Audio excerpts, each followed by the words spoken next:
grab a brew and get comfy because there's chaos, drama, and a wee bit of mystery in paradise right now. We've got Shaun Maloney revealing how he knew Martin O'Neill would fall in love with young Callum Osmand. O'Neill himself sneaking off to London right after battering the Rangers. And wait till you hear the reason why. Plus a huge update on Craig Bellamy and those whispers linking him with the Celtic job. Stick around till the very end. We have 6 news a day to keep you updated with the mighty Celtic. Hit that subscribe button and be part of it. Now this one warms the heart, doesn't it? You've got young Callum Osmand, the lad everyone's been buzzing about, finally stepping into his moment under none other than Martin O'Neill and Shaun Maloney. It's like the stars aligned at paradise again, and you can tell there's something special brewing between the two of them, that kind of unspoken trust that only real football men share. See, Maloney knew. He knew the moment he saw Osmand that this boy was the type O'Neill would fall for straight away. Hard-working, fearless, pure striker's instinct, the kind that doesn't wait for permission to make things happen. And to think, a few weeks ago, there were plans for him to go out on loan. Can you believe that? The lad wanted to stay, fight for his place, and prove himself in the hoops. That's Celtic spirit right there.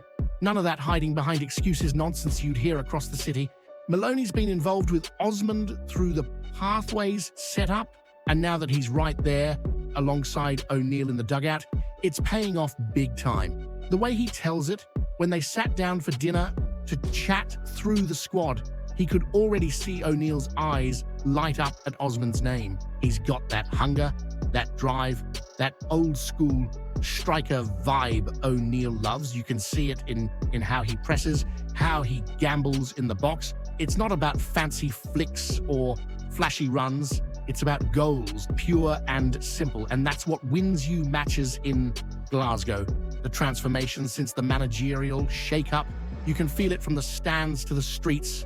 There's a different energy again, and the kind that makes you walk into work on Monday with a wee grin, knowing the boys are back to their best. 2 wins on the bounce, full Kirk, and then putting the Rangers to the sword. That's not just a turnaround, that's a statement.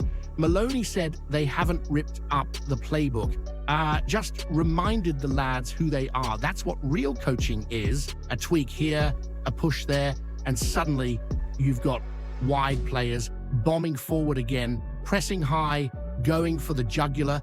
It's the kind of football that makes the stands shake and the opposition crumble. And honestly, watching O'Neill back on that touchline with Maloney beside him feels like a proper return to the old Celtic swagger.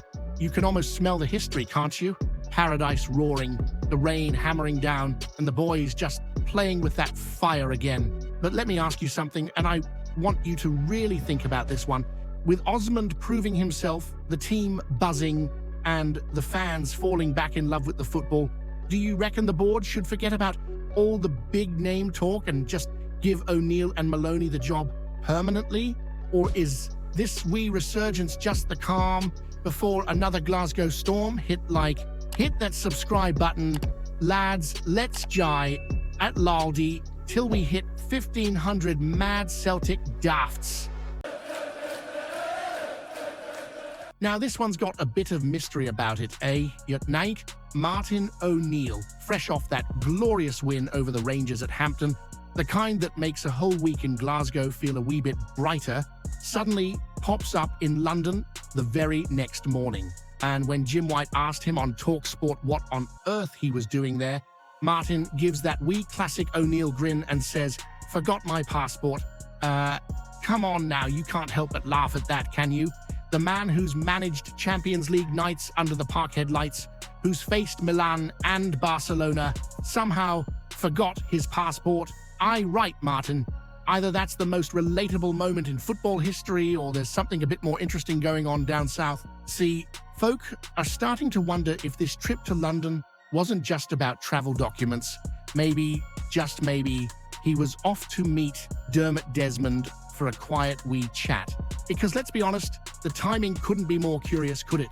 The team's flying, spirits are high after smashing the Rangers, and there's still no permanent manager named. So maybe the boss man fancied a cup of tea and a conversation about the future.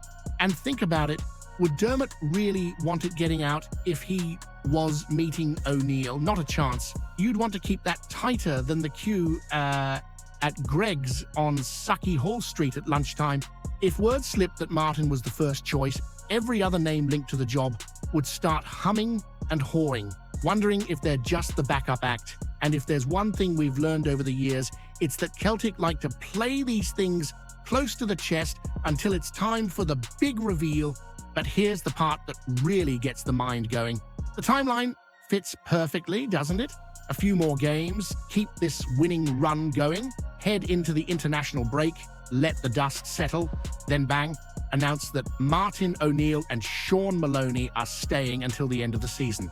It'd give everyone a sense of stability, a bit of breathing room before the AGM, and keep that momentum rolling into Europe. And honestly, if you look at the big picture, doesn't it make sense? The fans are buzzing again, the players look free, and the football's finally got that spark back. O'Neill's presence just lifts the whole place. It's like the air in paradise changes when he's there. You can see Calmac leading the charge, Maloney whispering wisdom into the young lad's ears, and Martin standing tall on the touchline like it's 2004 all over again. But let's not get ahead of ourselves. We still don't know the truth behind that trip. Was it really just for a passport? Or was there a bit of Parkhead business being handled quietly behind the scenes? So here's the real question for you, and I want your honest take on it. Do you think Martin O'Neill's trip to London was really about a forgotten passport? Or was it the first step in sealing his permanent return to paradise? Hit that subscribe button. Lads, let's giant. Lordy till we hit 1,500 mad Celtic daffs. This one's got a wee bit of buzz to it, hasn't it? Craig Bellamy's name being thrown around as a potential new boss for the Celtic. It's got folk talking from Glasgow to Cardiff. But let's be honest here. Every time there's a vacancy in paradise, the rumour mill spins faster than the wind, howling down Sucky Hall Street. In December, now Bellamy's no stranger to the green and white, is he? You'll remember his short but fiery loan spell back in 2005. He played like a man who'd swallowed a thunderbolt, didn't he? Proper passion, full of running, and never afraid of a challenge. He had a temper that could melt snow on Ben Nevis, but he gave his all for the shirt. So when his name pops up again, there's that flicker of curiosity. You can see why folk are intrigued. But according to the Welsh FA, we can all calm ourselves down a bit. Their chief executive, Noel Mooney, has been out saying that Bellamy's completely focused on his job with Wales. And fair play, he's doing a grand job there. 9 games unbeaten, top of the Nations League, and he's got the Saimru fan base singing again. That's not bad going for a lad who's barely been in charge a year. Mooney's saying all the right things, mind you. How Bellamy's got a 4-year contract, how they're targeting the World Cup, how he's right at the heart of their Together Stronger campaign. Sounds nice and tidy, doesn't it? But you and I both know how football works. When the Celtic comes calling, folk listen. They might say they're focused, they might talk about loyalty, but there's something about managing in paradise that makes even the steeliest manager pause for a wee think. And let's be honest, Bellamy fits the mold, doesn't he? Fiery, ambitious, a bit unpredictable, just the kind of character who'd light up the touchline at Parkhead. He's got that edge, that drive, that I'll take on anyone energy that this club thrives on. You could almost picture him now, pacing the dugout, roaring orders while Calmac leads the troops out onto the pitch. But at the same time, Martin O'Neill and Shaun Maloney have steadied the ship beautifully since Rodgers did his disappearing act. The football's flowing again, the mood's lifted, and paradise feels alive. So you've got to wonder, do we really need to shake things up again right now? Still, it's classic Celtic drama, isn't it? The green machine's rolling, Europe's on the horizon, and there's always that whisper about what's next. Whether Bellamy's truly in the frame or not, the name alone's enough to stir up debate. So here's one for you. And I want your honest gut reaction on this. If Craig Bellamy was offered the Celtic job, would you take him as the next man in charge? Or do you think the fiery Welshman would burn brighter than he lasts in paradise? Hit like, hit that subscribe button. Lads, let's jie it. Laldy till we hit 1,500 mad Celtic daffs.